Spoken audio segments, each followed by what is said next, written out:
Hello, everybody, and welcome home. That is to Conscious Home podcast. I'm Blanche Garcia, your host, and I am here today with Alicia Hudson. She's very special to me because she is actually my Akashic record reader, and we have learned a lot together, or I have learned a lot. I feel like everybody's learning a lot, but she's really great, and so I'm so excited to have her on as a guest. So Alicia Hudson is a professionally trained medium, international Akashic records reader, and teacher. Through her work, she shares how you can access the Akashic records, the library of your soul history, to find purpose, healing, and full expression in this life. Alicia is passionate about connecting to the earth, especially the forest, all things beautiful, the cycles of nature and creation, and spending time with her family. I am especially with the forest. I was told in a past life I was an Amazon, which would make sense in a lot of ways, but I connect to the forest more than the ocean. Well, I think like looking at the videos you post of all the deer, I think that definitely makes sense. If I get called Snow White one more time from like various people between like the deer and like the bunnies and the birds, and it's really funny. It totally fits, definitely. Yeah, I told Ever, I was like,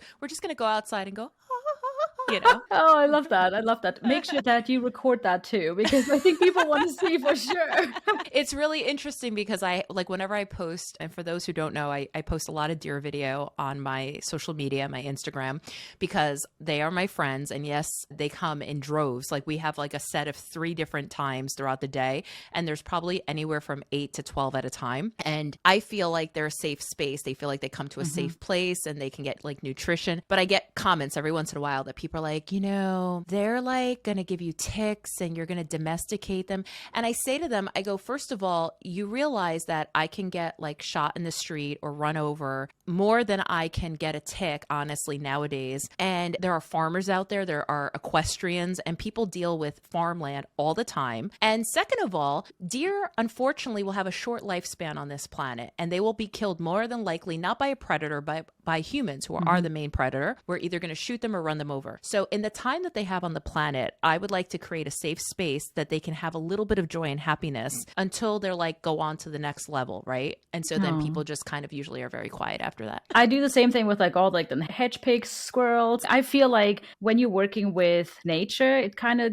pays back too. Well, the energetic exchange is what I explained. I get more from that than I will from caring whether I spend money on feed or caring whether disease. I feel like there's like a acknowledgement with them, and I don't know. So I feel much more at home and safer there than I do in the general public. We're just going to be like out in nature, perched on a vine. Honestly, that is totally the vibe of like life. I think this is kind of what I am striving for, hoping that eventually I just have my little hut in the like forest with my deer, my squirrels, and my everything. Like driving distance to a bigger city, because I still like to live in a big, have the things around me. Yeah, they'll spot me. They'll be like, she's out in the wild again, people. Look at Blanche. Yeah, she's out, God, that's how I feel when I put on heels or anything. Like I'm just like, oh, I'm out of my element now. Okay, we could talk forever again. So let's get into this. I have a couple questions that I'm sure that our listeners will want to hear. At the very foundation, what are the Akashic records? So the Akashic records are complete history of every thought, every emotion, every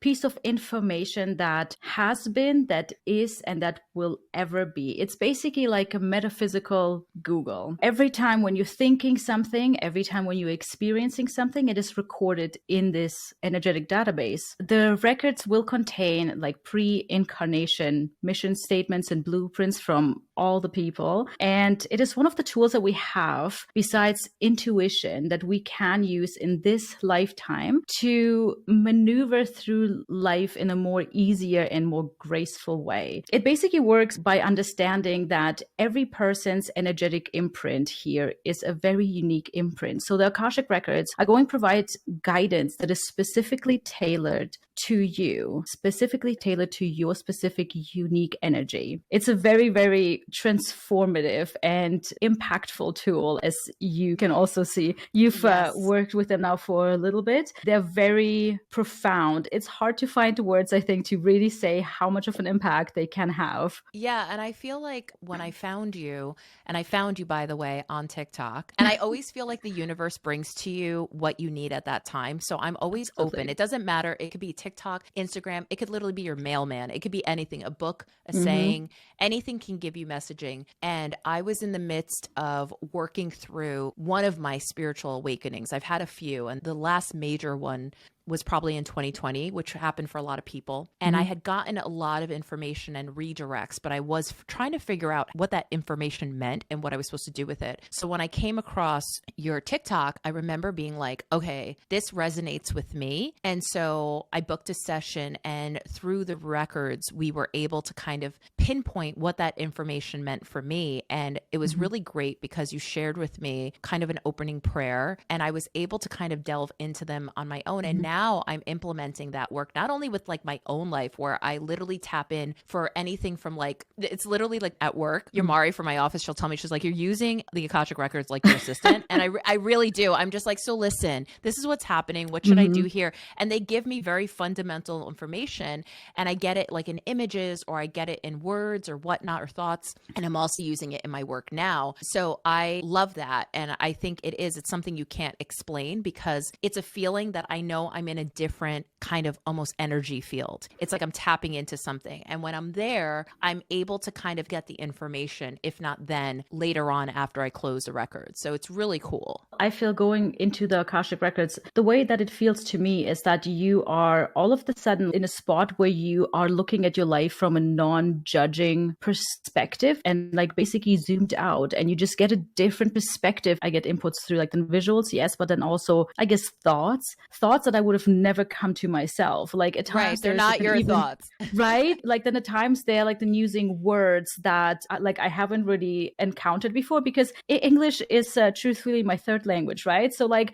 at times I hear like words and I'm like, I don't know what it means. And then I go onto like the Google and I Google, and then it's something that actually makes sense, or that has something to do with the thing that I'm currently working through or like working on, right? I find it to be, and I've been on my spiritual journey for a very long time, probably, I want to say maybe about 25 years. Probably I've been on my journey. Even though I feel like it always starts at birth, you really awaken to it at different stages, and it's a journey, and it's almost like an onion that peels away. I feel like the Akashic Records for me are the most user-friendly thing that we all have access to, more so than giving your power away, which, listen, I always have a lot of intuitives that I connect to and I'm friends with even. And I always felt like in my earlier years or journey, I kind of gave my power away a little bit, because like you're just like, I need more information. So you just go to these people and you're like, I want more information. I'm trying to figure it out. And then you realize at a certain point that you're supposed to go inward more than you are outward. Absolutely. And it can be confusing to figure that out. So I feel like what's developing now and what's out in the world is that the access we have to like things like social media, in the sense, even though it could be a double-edged sword, is bringing us information as the collective in real time that we're all kind of like sharing. Whereas normally back in the day, it used to be very, very solitary for me. And I'm like trying to figure it out. Now I'm able to see stories where people are talking about their experiences that resonate with mine. And I'm like, oh, that's what that means, you know? Like, then this is actually the thing that I really love about social media, especially TikTok. I find TikTok is so raw. Like people are just like coming out and just showing things, right? Where I think like then Instagram is a little bit more it's curated, like a magazine, right? Yeah, exactly. Yeah. But like then TikTok, you just don't see people behind their doors, right? Like in their homes, in their environments, all over the world, right? And you just get to see different people, different perspectives, different opinions. I think social media is a very neutral energy that can be used for the good or for the bad, right? Yes, like it's how you use it. And it's just like life. Energetically, we all have the propensity to view the world good or bad. And we all have the propensity to draw to us more good or bad. Social media is just another tool for that. It is not good or bad. It's just more so, what is your algorithm in a way? And the algorithm to me is more like your energetic vibration. Absolutely. And so whatever you are, you will attract. So I have found that TikTok usually will attract to me like the things that are in my algorithm. And I find so much information. Like I don't even know, my life changed because not only did I have access to people like you, but even like my own nutritional and health journey, I found the people that really supported me and shifted my life, and that wouldn't have happened. So I honestly find it like an amazing tool. Me too. Like I went on TikTok, I think in 2020. This is when I kind of, I think, started posting things too. And I do know also that it has helped me like with the business, right? Like, because I was like, well, I'm just going to share the things that I know, and we'll see, you know, if there's like people that are going to resonate. And it has changed my entire life completely. I have met my spouse because of TikTok. Like,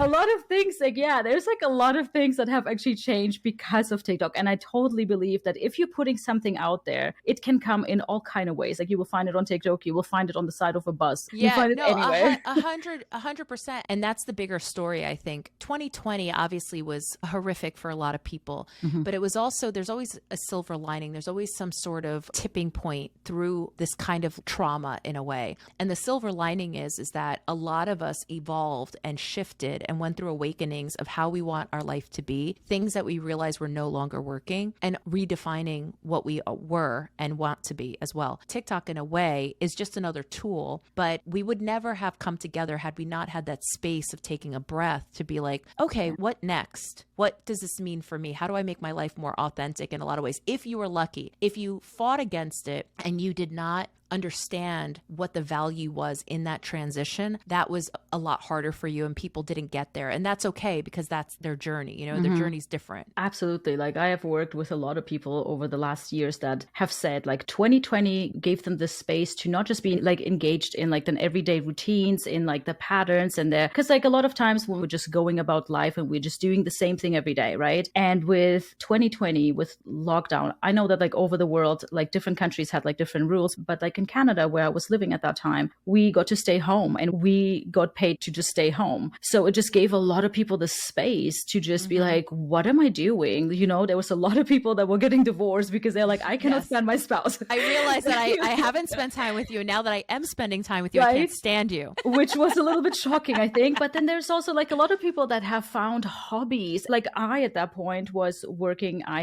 actually had a very thriving. This goes into our next question. Yes. How did you get started with the Akashic Records? Yes. So let's start.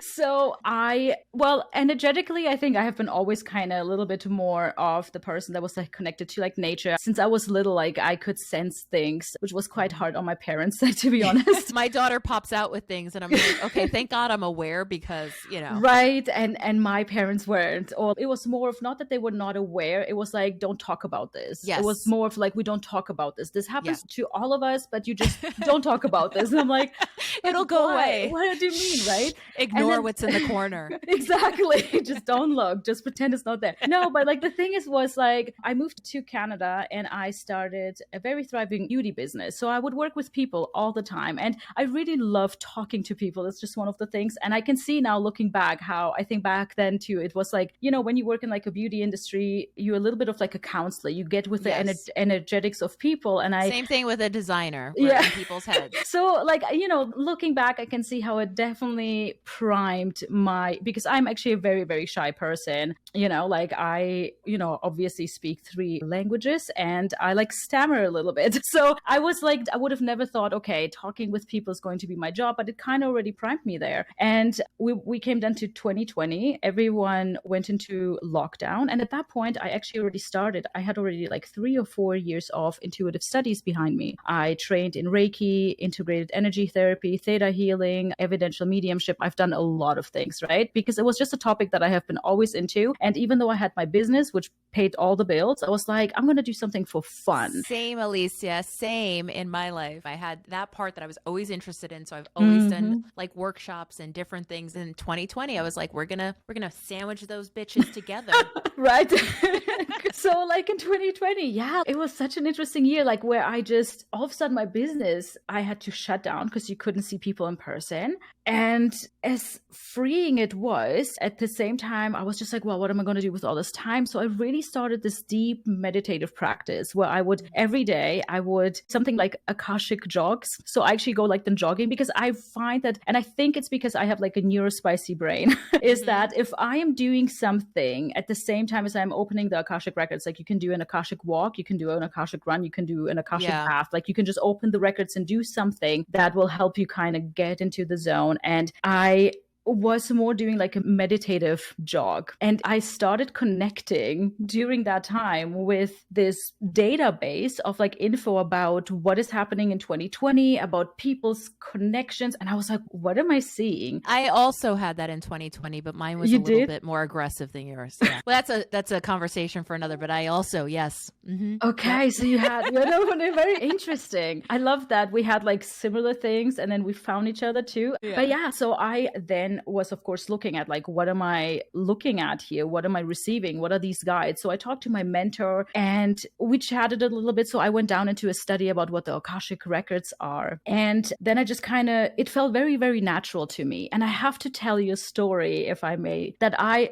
only very recently understood. As a kid, I used to have like a dream for like an entire week that I was in these halls of something, and I was like 10, right? And I'm meeting this guy there, which I knew was just like a guy, and he would walk me through these halls and he would show me different doors where I was able to see what was happening in my life or what is going to happen in my life. And the interesting thing about this dream was it wasn't like a repeating dream. It was a dream that would happen every night and just continue. I've had continuation dreams, which are okay. freaky. Yeah, it's right. freaky. But as a kid, I'm like, this is just what I do, because again, I was a kid that had different kind of experience. Yeah, you just figured like everybody kind of somewhere did that, but you didn't know. Right. And I remember, like, even just very recently through some of my Akashic journeys that I was doing, I was shown this again, saying that back then already, when I was younger, I was going into the Akashic Records just so that I have this curiosity and spark to search for more from back then. I'm getting goosebumps just telling this. I got them too. I just got them. And it's like they planted the seeds so that you would always be interested. So that I always know the path to find them. Because I thought the first time that I've encountered the Akashic Records was in 2020. And as I was actually working on designing a course and I was, writing things out in my like story, and then they're like, no. Back then you were already going. And I think this is very, very interesting. A lot of people, I think, will encounter that throughout their life they had an occurrence, a thing that has happened that already planted a seed. 100%. So it's funny because when I was younger, I probably was my grandmother was passing at the time. She was transitioning, and we lived in a house. We had moved into this house where I remember she was in the room in the hospital bed, and the house, everybody would say was haunted, which it was. I would see them where other members of my family would hear them. They would literally have parties in the basement. The piano would start playing. There'd be different things and hear voices, but I would actually see them. And I remember being really young. I remember the attic was like, I always saw this one energy, this guy, and I would be in the backyard looking, and I would see him in the window looking out. And I obviously made the mistake of telling my cousins, these two boys, and they were not the nicest to me because I was the only girl. So they talked me into going up to see him. And then when we got up to the attic, they locked me in there. And then I remember being petrified and like literally losing my mind, screaming. You can imagine I was like a little girl, so I was petrified. And I remember though immediately then calming down. And it was funny because I realized what I got is I closed my third eye at that point because I was so freaked out with what I was seeing, and because my cousins kind of used it as a fear tool, right? And so I kind of packed it away. But as I went through my own journey and my own development, I realized that I had it then, but instead of like what I'm doing with my daughter, which is nurturing it, it was closed away, but it was always there. We do have these things that happen, and I'm really blessed that I was able to kind of bring that out in me later on.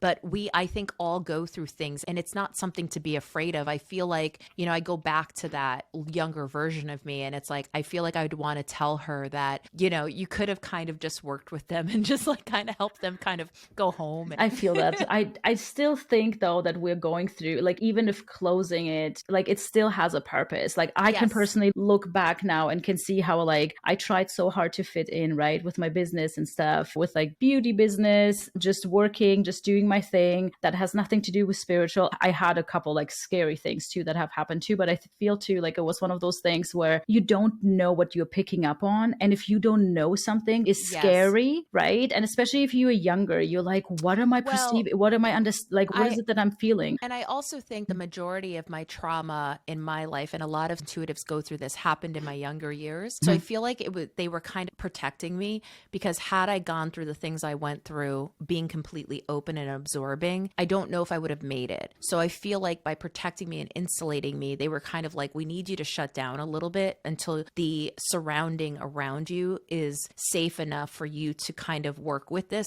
because you can't work with this while you're, you know what I mean? And I see it now, even I have friends and people I come across that the world is a little harsh for them with working through the messaging and the things that they're feeling, their empathic senses. So I think there is a purpose for all these things. Such a good point. If you're just picking up everything and you're not at that point where you know how to have the boundaries, how to close yourself up of the stuff that you don't want to pick up, yeah, you will pick up too much. And I think it is quite important for kids to, even though, you know, they can go with the intuitive things and you can nurture that, but at the same time, still grounding them into this life just so that they don't just, you know, pick up on everything and just, you know, stay in that spot. Because like, I think we still all came here to be human, you know, after all. Yeah. And I try to think about that with my daughter because she's going to be 4. And like, I don't push her. I just kind of listen and kind of witness and try to give her like little tools in her own way that's not overwhelming. You know, she grounds herself and things like that, but she's also human. So she's going to have tantrums and she's a kid and she's going to want candy and still not want to share. And I'm like, okay, let's, you know, figure it out. Okay. So this brings me to my next question. Why do you feel, and I think we kind of touched on this a little bit, why do you feel the records are so important at this time and are becoming increasingly popular? Like there's more verbiage for it now. You know, yes, I do know from like ancient texts and stuff, you know, the Akashic Records have been referred to as like the book of life that was kept for prophets and like oracles. And it was one of those things where only specific people were taught how to go into the Akashic Records. But I do feel energetically, at least this is something that I've seen in the Akashic Records, is that energetically we're coming more to this point of everybody has to become their own leader. Like you have said it very, very nicely earlier, where it's like, this is now the time where we all have to take charge of like our life and then how we're going to do it and not just follow people blindly. Like you might go and you might like and follow an intuitive teacher, but they are going to teach you things from their perspective, how energetically it made sense to them. And then really what a person should do, I guess, is like go and follow a bunch of people, right? But the easiest way is to just learn how to go into your Akashic Records, because then you will be getting the guidance that you need based on your energetic imprint or like energetic frequency. What I think my take on it too is that the world is in such an influx that now is the time for people, if you want change in the world, which we all, I think at this point, we're at a tipping point and a place of change. You have to be the change you want to see. And it's a very cliche like sentiment, but the truth is that in order to change the world, you have to change yourself. And the only way to change yourself is to really own your own power and why you came here. And you cannot do that if you are following these blind leaders or different things. And anytime an intuitive is worth their weight in salt, and you know that they're actually good at what they do and they're in the light, is that they're teaching you to kind of do that for yourself. When they're gatekeeping and they're like, no, the only way that you can get this information is through me. It's like, that's not through you. You're just a channel. We're all channels. And if you really want people to really harness their power, you're going to teach. You're not just going to hold in. So I feel like now people are understanding that. And you see it why on the world stage, honestly, there are all these different people that everybody was like putting them on a pedestal that are literally, you're finding out they're supposed to fall. We're supposed to see that they're not meant to be there, or you're not supposed to hold them up at this big ideology. So we're seeing people crumble, like the facades crumble. And you see it even in the media. You see it in stars, people that you're like, what? They're doing that behind closed doors? And you're just like, oh. So I think that that's very prevalent right now. Absolutely. I think too, like with the things that we have been talking about 2020, I do feel that there's a big change in consciousness itself, where people are looking more for like an answers about life itself, about their path and all that. And the Akashic Records is like such a great tool that anyone can learn to use, right? This is, I think, why it's becoming more of a thing, because, you know, learning now that there's actually this tool that everybody can learn to use. Yeah. Okay. So this is a more like, because I'm in the home industry, my next question is, how can the Akashic Records apply regarding a home, a building, or physical space or place on the planet? Like, how does location come into play? And it's interesting because obviously I'm playing with this right now, but I wanted to hear your take on it. Homes and land will have energetic imprint from all the things that have happened on it, right? So if you're visiting a space where a lot of happy things happen, like let's say people are going to Disneyland, people are going to like a fun park, you will feel that there is like a vibe of fun there, and like you will feel the fun and the joy, right? If you're going to a spot where potentially not so good things happen, like you will feel it too. So land and like houses, homes will have a specific imprint in specific rooms, you know, in the location, in the like city even. Like you can really check out different lands. Like now I have moved from Canada to the UK, and I can say here too, like being a person that works with land, works with nature, it's different. Energetic imprints here are different because of the history, what has happened here. It's different than what it was in Canada. You can feel that there's thousands and thousands of years of things that have happened here, where in Canada it's not like that. It's more like it's a newer country, right? So it feels very, very different. And for like me, I work with the land, so I have to work with it differently. I have to honor it differently. I have to adjust almost my own energetic output. It's a different experience. But at the same time, now when you're working with a home, you can definitely use it to see where there's more of like a joyful energy in the home, amplify it. You can learn where there's specific spots that are maybe not so nice, and then how you can change it, how you can clear it, how you can transform it and make it a restful, cozy home, right? So there's a lot of things that you can get, and you will be getting input. Like you will be actually from the Akashic Records. I'm sure you can share, you know, if this is how you work with them, but the Akashic Records are going to be showing you exactly how you can do certain things around the home to make it happen. Like it's not that you just go there and they say, hey, you know, this is a happy room, this is a sad room. You will actually get a deeper guidance on, you can do like a clearing here, or put something like this here into this specific space. Like I've opened the records of nature place more than homes, I have to say. I do it for my homes where I am working in, where I'm living in, and then I just do like an entire ritual where I cleanse specific rooms, I put crystals everywhere, I have this whole thing, right? But I have mostly opened it for land rather than homes. But you're opening them for homes, right? Well, it's interesting because through Conscious Home, one of the tools we use is the Akashic Records. And I don't go into other people's Akashic Records. So for anybody out there, you really have to ask permission to go into somebody else's records. And that's more kind of Alicia's work. And I'm not saying that I'm not going to do that, but I have my sea legs that I'm kind of like my little baby like training wheels on. So right now I'm going into my own records and I'm getting used to that. And I'm going into spaces. So when I go into the space for somebody, there are energetic kind of energy throughout the different rooms that I pick up. And there are areas that have blockages, and there may be spaces that you just walk into and you really feel activated and you feel the energy there. Like for instance, in my home, I meditate in the same space more so than not. There are two areas, but one I meditate there almost 90% of the time. It's because the light is really beautiful and I feel at home there. And every time I do it, it's easier for me to tap into my meditation and to my guides and kind of connect a little bit easier. Whereas if I went to another portion of the room, I can do it, but it's not going to be as easy. So when I see people's homes and different spaces and I go into the records, I'm shown not only what the space wants to be visually sometimes, but they give me cues like, you know, there might be some crystal work, there might be some clearing that needs to happen, or there might just be certain vibrations they want to have there, more music, they want certain colors there.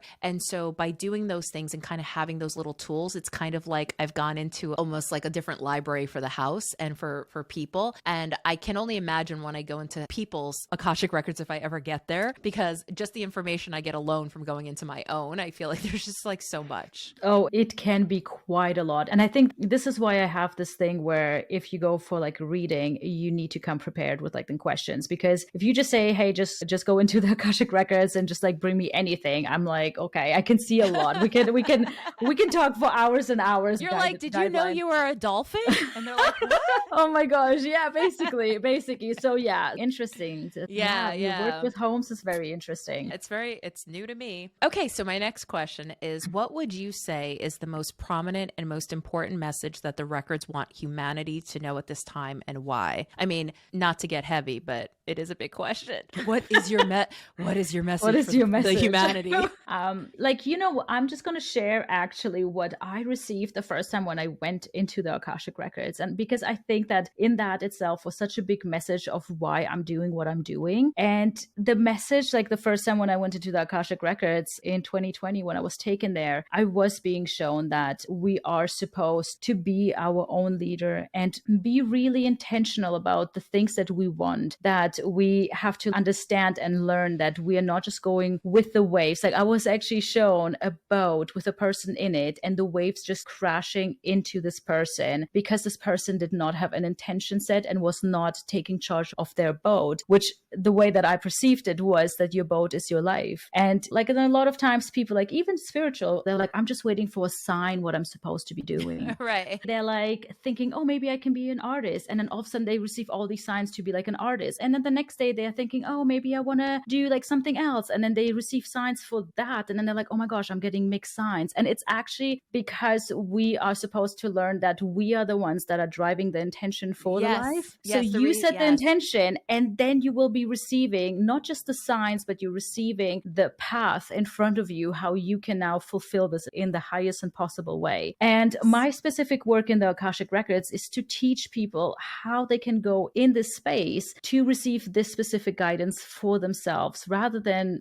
potentially booking readings and just hoping for a sign, not really knowing what to do and following all kind of teachers. I think this is for me the message that I am sharing with people. I do think that there's going to be readers that have different messages because they have a different kind of specialty, right? My life has always been very all about intention, and I have been trained by spirit very, very early on to really rely on the intention that I set and on spirit working with this kind of energetic frequency, energetic database in that sense too. Like I just didn't know that I was tapping into the Akashic Records, but this is the message that, might sound big to some, might sound not so big to others. It's going to resonate, I think, with the ones that had this kind of awakening in 2020 and that are kind of aligned on the same wavelength. Yeah. And I think that in alignment with that, what's really funny is that when we're talking about signs and people's path, I also get, I knew kind of my path at a very young age. I knew my path, and then I allowed it to change and divert and grow as I grew. And I outgrew certain paths and I changed course a little bit. But it's always interesting to me because the truth of the matter is that we do have free will. And so really the truth is that there's not one set path for everybody. There are options and there are different layers and timelines that we get to choose. And no choice is wrong. They're all going to support your development in this life. So when I have friends who come to me and they go, well, I don't know what I'm supposed to be doing, I'm always like, you're supposed to be following what brings you joy. You literally just have to figure out what you want to do. If you're at a certain frequency and like, let's say you want to help humanity, you're here to kind of like evolve humanity. It doesn't mean that you're going to be Gandhi. It just means that in your own vibration, you're going to leave an imprint. Now you can do that as a hairstylist. You can do that as a blogger. You can do that as an artist. You could do that in so many ways, but you're supposed to just follow your bliss. And when you decide to do that, the universe will work in conjunction to help support that, right? And I find it in my world where I'm going after something, and if the doors are closed, it doesn't mean necessarily that I'm not supposed to do it. It just means that I'm not supposed to do it at that moment. So sometimes I just reroute and I go where the doors are open. And it's really funny because I'll have the same friends or I'll talk to people and they'll be like, I need a sign. Like, what am I supposed to be doing? Or am I supposed to be not having my job? And then like a week later they get fired and they're like, oh, this is so horrible. And I was like, well, that's your sign. They basically said, you're not supposed to be doing this job. Okay. And they're like, oh, and I've really been like I've been taking up art lately and I've been painting, but it's like, I don't know, I'm just so bored lately. And I'm like, okay, so there are your signs, by the way. You're loving something. You got fired from your job. So that's the universe redirecting you. You could either be like sitting in the energy, like, why is this happening to me? Oh my God, so horrible, in fear. Or you could be like, wow, okay, so you're giving me my messages. Just people think that there should be some guy who shows up with a halo that's just like, make a left at the blog post and then that's it. Here's your pile of gold. Oh, totally. Like I was working with a person actually recently, and I can share this too, is that she was looking for a purpose, right? And she was like then going through this entire time where she just didn't feel like then balanced. Like she felt like she had a couple internal things that she was working through, but she was not really working through it. She just hoped that once she finds her purpose, it's all just going to fall away. And I was shown in the Akashic Records for like an example that your purpose right now is actually how to learn how to balance yourself, your emotions, and your energetic field. And that once that is done, then the door is going to open to the purpose that she thinks that she's going to have, which was also aligned. But at times we're thinking the purpose is just like a specific job. That is like, I think, a misconception too, where like maybe your purpose is to learn balance and compassion and that, but people can be stuck learning compassion for like 30 years, 50 years, because they're just going in circles about the same thing, right? The same thing. So it's like one of those things where like, if you just work on the things that you're currently facing, and like, then sometimes the doors is just like then closed because you potentially have to work on certain things first. And then once you're ready, right? Like once you can hold this specific manifestation, if you might call it that, once you can hold that, it's going to be there. It's going to be opening for you. So this brings me to a little bit of a story that is a little bit more personal, but I know that you and I have talked about. So it's very similar where obviously my listeners and my followers know I used to be on TV. I used to travel the world for Travel Channel, doing Hotel Impossible. I used to do HGTV's Design Star. Like I was very outward. And then I pulled myself away, and I always get the question of why did that happen?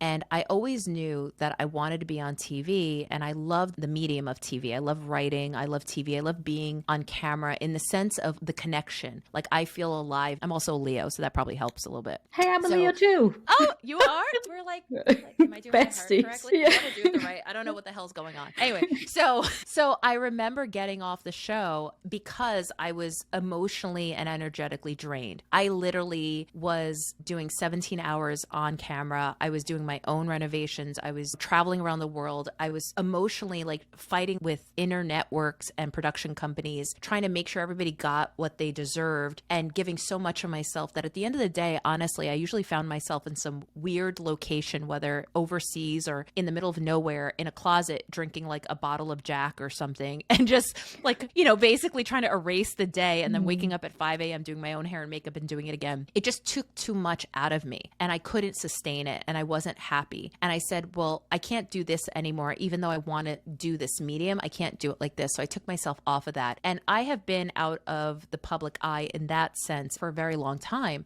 And I remember that the first reading you and I had together and talked about, I'll share, we talked about me being on camera and whatnot and the future of that. And I remember you saying to me, you needed to learn, they wanted you, and you needed to learn how to protect your energy, because when you go back out there, there's going to be a lot of people wanting pieces of you and wanting parts of you. And if you can't protect yourself, you're going to be pouring from an empty cup, basically. And you're going to be, again, start out where you were. So you have to learn how to insulate, protect your energy, and do these things so that when you go outward again, you can actually have something to give of yourself and know how to cut it off.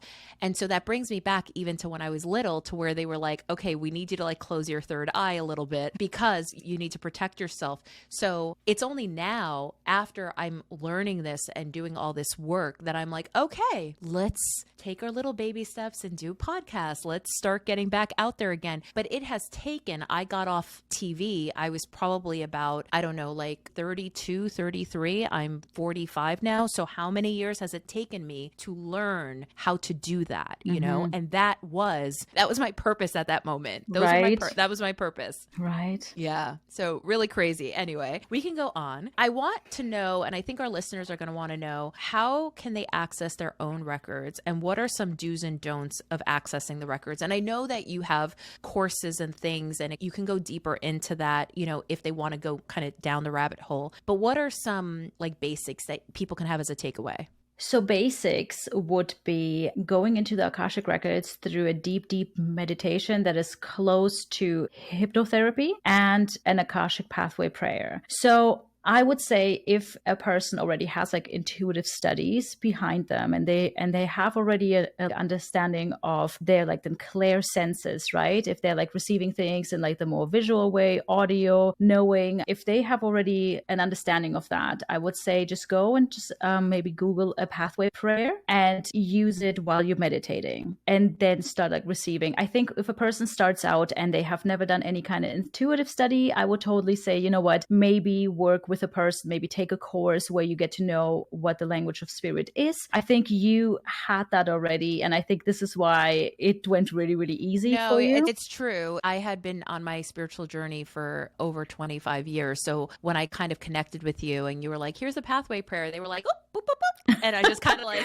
I was like, oh, okay. I was like, I didn't know it was this easy, but it's true. Had I not had that experience, in fact, I'll give you an example. There are some of my team that we have gone into the records and I shared the prayer with them. And I'm like, hey, the other day I said, oh, have you gone into it? And they're like, yeah, but it's not the same as when I'm doing it with you. And it's just because I'm able to connect easier than they're just getting their sea legs of meditation. Meditation's not a practice of theirs yet. Exactly. Like, yeah, I think healing and intuitive study should be basically a basis for every person that is trying to go into the Akashic Records or become a reader. Because I think too, like, you know, if you have a lot of healing that needs to be done and you try to go into the Akashic Records, you might filter it through the, you know, through the wounds that you have. So like, I do think that intuitive study is good. Like if you take it with me, if you take it with like another person, if you do it with books, if you know, but intuitive study and healing journey, I think is very important on this. It's really interesting when you say about healing, and I want to explain it a little bit just because for those who are listening, we all have trauma and healing and things that we have accumulated in this life, even in past lives that we have brought with us.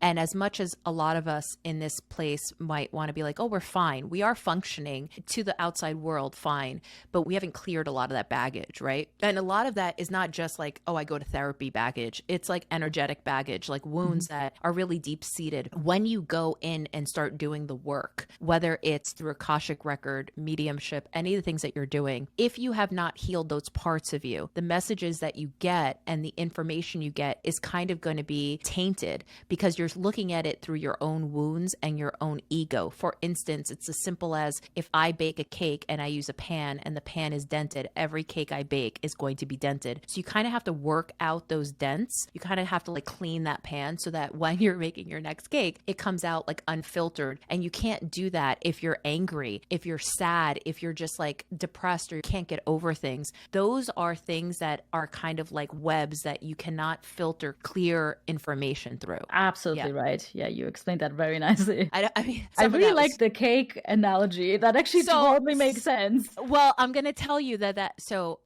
back in the day, I was super religious growing up. That's kind of one of my traumas. And I escaped, but it gave me a little bit foundation. But that is an example, that one of like when I went to the congregation in the pulpit that they expressed. And I remember being a young girl, I was like, I don't know, maybe like 6 or 7. And I was like, you know what? That makes sense. I'm going to use that. Not in the same sense that you're trying to tell me right now. Right. But I feel like in life, that makes sense. That totally makes sense. So that was not my own original thought, everybody.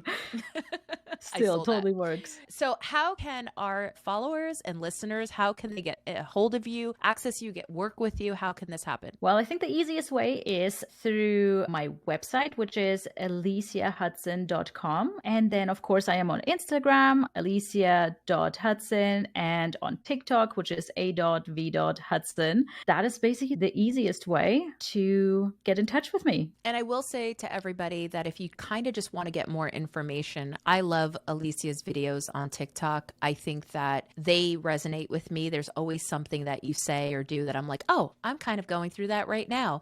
And I think that can kind of help people get more in tune because there is a wait list to get a hold of you. So you're not going to get something right away, which is great. I'm so happy for you. So in the interim, while you're waiting, you can check out her videos. Thank you for joining us. I'm so excited that we got to talk today. Today was a little crazy and heavy. So this is exactly what I needed to kind of like kick it off and get back on track. Thank you. Thank you. It was a pleasure being here. Oh, thank you. Okay. See y'all later.